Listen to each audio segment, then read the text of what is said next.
Hola, bienvenido al capítulo 50 de Quiero ser rico. El 6 de octubre de 2017 veía a la luz el podcast de Quiero ser rico. Ese día se publicaron los 3 primeros capítulos y desde entonces cada semana he estado aquí publicando un nuevo episodio. Hoy quiero aprovechar este capítulo número 50 para hacer un capítulo un poco diferente. Va a ser un capítulo mucho más largo y también decirte que durante las próximas 2 semanas no habrá podcast. Me tomaré un breve descanso para volver el 5 de octubre. Y aunque sea un poco extraño, va a ser hoy cuando vamos a celebrar el primer aniversario del podcast. A modo de resumen, sobre el capítulo de hoy os hablaré de lo que ha supuesto el blog y el podcast para mí, tanto a nivel económico como a nivel personal. Comentaré algunos episodios publicados hasta ahora y os daré mi opinión como es a día de hoy. Puede que no siga pensando lo mismo de lo que he dicho en su día. Para empezar, hablando un poco del podcast, os daré algunos datos. Siendo sincero, no me gusta mucho revisar las estadísticas, porque los datos aportados, sobre todo desde ebooks donde se aloja mi podcast, no me da una información muy clara. Y sobre todo porque muchos de estos datos considero que son lo que se llaman métricas vanidosas. Es decir, puedo ver que cada semana aumenta el número de descargas. Y esto me puede hacer sentir que lo hago mucho mejor, cuando realmente puede que no sea así. Fijarme objetivos sobre estos datos puede darme el bajón cuando no los alcanzo. Pero me refiero a que son métricas vanidosas porque estos datos realmente no me generan ningún ingreso extra. Y para daros algunos datos, pues me voy a centrar en el mes de agosto. Agosto fue el último mes completo del que tenemos datos. Y bueno, por lo que podáis escuchar por ahí, puede que no sea un mes muy típico y representativo. Que bueno, toda España está de vacaciones. Pero más o menos, analizando un poco los datos, están en línea y en tendencia con los últimos meses. Se puede decir que tal vez la última quincena de agosto, pues las descargas no fueran muy uniformes, días con muchísimas descargas y días con muy poquitas. Pero en el conjunto semanal y en el conjunto del mes, pues los datos más o menos son equiparables al mes de julio. Cada capítulo es descargado unas 70 veces durante la primera semana.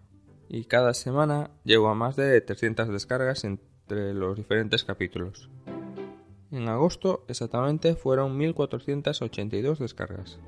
Y los países donde más descargas es Estados Unidos, España y México, pero hay descargas en casi todos los países de habla hispana y en muchísimos países de Europa.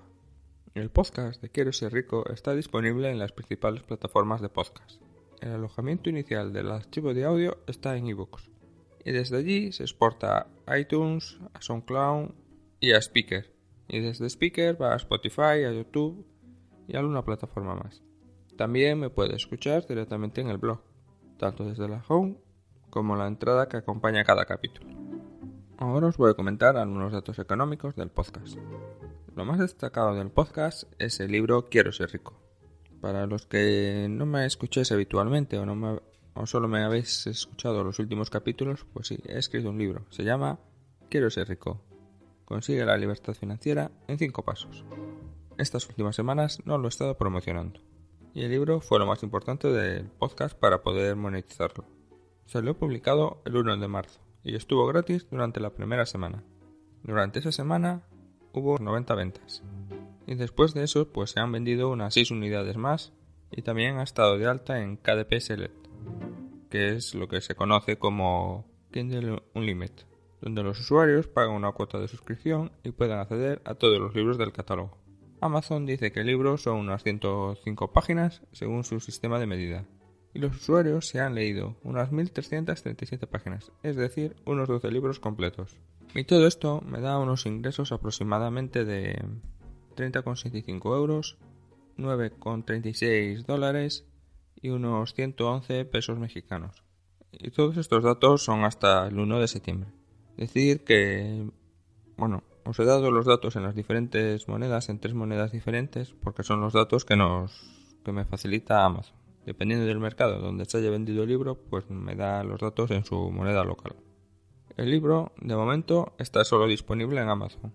Y al menos de momento, pues va a seguir solo ahí. Otra fuente de ingresos son mis enlaces de afiliados. Algún ingreso también me han proporcionado. Destaca sobre todo Hauser. Houses es una plataforma de crowdfunding para invertir en propiedades inmobiliarias. Yo todos los meses estoy poniendo algo de mis ahorros en esta plataforma, pero eso es algo que hablo más adelante. Y sobre los datos que me proporcionan, pues me indican que 4 personas se han dado de alta gracias a mi enlace y han realizado ya su primera inversión. En total, pues son 100 euros. 75 ya los he cobrado y otros 25 aún tengo pendientes. La verdad es que últimamente están tardando un poquito más en pagar, pero al final están pagando. Y aparte de estas 4 personas que se han dado de alta y realizado la primera inversión, otras 4 personas se han dado de alta, pero todavía no han realizado la primera inversión. También tengo otros enlaces de afiliados, pero de momento no destaco nada. Hace unas semanas, unos meses, he empezado con Indesa Capital a invertir mis fondos de inversión y lo he empezado a promocionar. De momento tengo 20.000 euros libres de comisiones. No tengo tanto dinero, pero bueno, más o menos estamos ahí en esa cifra. Como puedes ver, con los datos del podcast, genera algo de ingresos, pero si sumamos el hosting, el dominio, la compra de un micro o alguna cosa más, el balance, realmente es positivo, pero no me da ni para la paga de uno de los niños. Si quieres saber cuánto cobran mis niños de paga, puedes escuchar el capítulo 38. Y todo esto sin tener en cuenta el tiempo que le dedico al podcast. Pero estos son los datos económicos del propio podcast. Ahora vamos a ver un poco mis datos económicos, gracias al podcast. Como cada semana te digo, en Quiero Ser Rico te cuento mi camino hacia la libertad financiera. Por eso te voy a contar cómo ha cambiado mi economía gracias al podcast. Sí, los datos anteriores se referían al proyecto del podcast, pero realmente el podcast me ha proporcionado más valor económico que los datos explicados antes. Y te cuento a qué me refiero. Estoy seguro que en estos momentos no entiendes nada. El podcast se puede categorizar dentro de la temática de la educación financiera. Y la educación financiera es aprender de cómo funciona el dinero para conseguir una vida más próspera. Cada semana he tenido que buscar un tema, en algunos casos investigar un poco más sobre ello. He tenido que escribir sobre un tema y comentártelo aquí en el podcast. También he recibido algún que otro correo de temas que tampoco tenía tan claro. Y todo este proceso me ha forzado a saber más de educación financiera. Y esta formación, como no puede ser de otra manera, me ha favorecido personalmente. He conocido otras formas de inversión, he contrastado mi vida real con lo que realmente tenía que hacer y hice algún ajuste, he simplificado algunas cosas y me he enfocado más en otras. Puede que Quiero Ser Rico no esté metiendo dinero en mi bolsillo, pero sí me está ayudando de una forma muy positiva y muy destacada a mejorar mi economía, y espero que también la tuya. Veremos algún ejemplo también más adelante. Si queréis un poco mi opinión más personal sobre el podcast, la verdad no sé muy bien qué impresión tenéis de mí y de qué es lo que transmito, pero siendo sincero decir que soy una persona un poco tímida y tampoco soy una persona de muchas palabras, sobre todo no me siento cómodo exponiéndome en público. En el podcast también creo que no doy muchos detalles de mi vida y es precisamente por todo esto. Siempre me tomo unos segundos antes de dar al botón de grabar. Igual que cuando te vas a tirar la agua de la piscina y estás pensando si estará muy fría. La verdad es que si me cuentan esto hace unos años no me lo creo. Profesionalmente, al menos 2 veces al mes dirijo una reunión que la mayoría del tiempo hablo yo. Sí, ya sé que no es lo ideal, pero la situación es así. Pero aún teniendo en cuenta esto, el podcast me cuesta un poquito. Me apunto a contaros para los siguientes capítulos cómo fue que empecé en esto del podcast teniendo en cuenta todo esto. Actualmente, el podcast Quiero Ser Rico es uno de los 3 proyectos que tengo actualmente en paralelo a mi trabajo. O incluso podemos considerar un 4º proyecto si incluimos también toda esta formación. Hablar de los otros 2 proyectos, pues no viene mucho a cuenta, pero sí, son unas webs. Una de temas más profesionales y la otra es un experimento para buscar una fuente de ingresos pasivos. Al final, siempre ando liado con muchas cosas diferentes. Quiero Ser Rico es el proyecto al que le tengo más cariño y sobre todo por el que siento más pasión. Lamentablemente, no estoy dedicando todo el tiempo que debería. Por último, añadir que como comentaba sobre mis datos económicos, el podcast me ha permitido aprender muchas cosas nuevas y crecer como persona. Hace un año, cuando estaba a punto de empezar, no tenía muchas expectativas. Sabía que podía escribir un artículo cada semana, pero no estaba tan seguro de que el podcast fuera para mí. Sinceramente, hoy tengo muchas más ilusiones y ganas para seguir adelante, aunque realmente me ponga bastante nervioso cada vez que le doy al botón de grabar. Y estos son un poco los datos más destacados del podcast. Ahora te quiero, en esta segunda parte, comentar un poco los capítulos que he ido publicando a lo largo de este año, a lo largo de estos meses. Simplemente quiero matizar algún capítulo. En el capítulo 29 os daba mi opinión sobre invertir en bolsa para generar ingresos pasivos con los dividendos de acciones. En mi conclusión decía que no era muy partidario de estrategia, de comprar y mantener. La verdad es que no soy para nada un experto en este tema. Desde eso he leído algún libro en el que hablaba un poco más sobre la estrategia. También conocí un poco más de lo que se llama el value investing. A día de hoy pienso que no me gustaría que mi principal fuente de ingresos dependiese del pago de dividendos de unas empresas que no tengo ni el más mínimo control sobre ellas. Pero sí que ahora considero que puede ser una buena forma de conseguir la libertad financiera. En Quiero ser rico no te voy a recomendar esta estrategia, pero sí decirte que me parece una forma muy interesante y fácil de conseguir la libertad financiera. Por otra parte, en los capítulos 5, 6 y 44 hablaba de los fondos de inversión. En el capítulo 6 explicaba un poco el libro de Robert Richello, Gana 1 millón de euros en bolsa automáticamente. Uno de los temas descritos en el libro, el sistema TwoInvest, lo había estado utilizando durante años. Y bueno, la verdad es que con unos resultados estupendos. Desde que publiqué el capítulo 6, ya el 27 de octubre del año pasado, hice algunos cambios, como ya te comentaba al final de ese capítulo. Pero el sistema se me complicó lo suficiente como para tener que dedicarle cerca de 1 hora al mes. Y más o menos en ese momento fue cuando descubrí los fondos de gestión automática que os cuento en el capítulo 44. Si tenemos en cuenta que el libro de Richello se escribió sobre el año 1970, es lógico pensar que todo esto se podía hacer mucho más simple.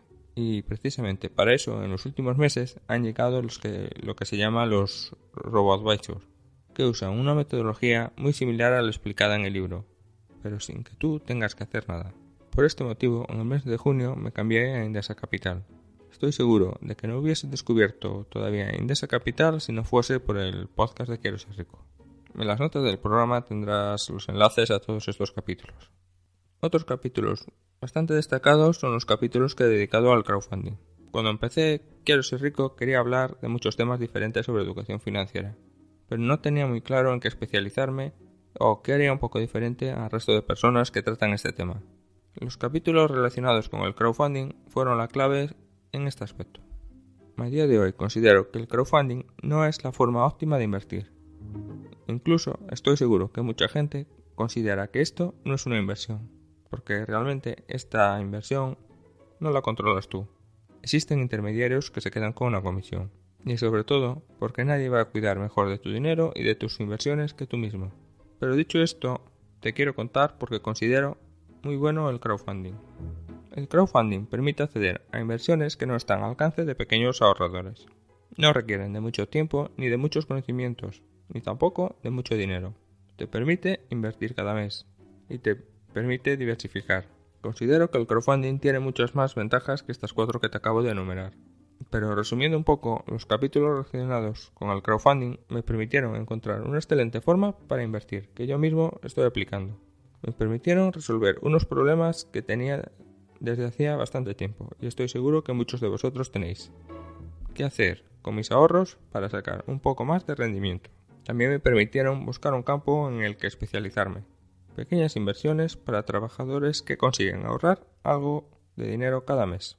Sí, bueno, sé que tengo que trabajar un poquito este eslogan, pero hacia aquí quiero enfocar un poco más el podcast. Yo todos los meses invierto parte de mis ahorros en crowdfunding, tanto en Hauser como de momento en Thanks. Te dejo los enlaces a estos 4 capítulos que hablé del crowdfunding en las notas del programa. El capítulo 7, el capítulo 11, el 30 y el 31. Otros capítulos que quiero destacar fueron el 4, el especial 1 y el capítulo 21, en lo que he hablado en cómo establecer objetivos. Y creo que es un tema que creo que puedo aportar algo. Durante esta temporada he pasado un poco por encima de este tema, pero considero que seguramente para la próxima temporada tengamos más capítulos de cómo poder fijarnos metas. Y sobre todo, cómo poder ser más productivos en este tema. También he estado promocionando un poco unos Excel y unos simuladores o herramientas. En el futuro volveré a explicar estos 2 documentos más destacados que considero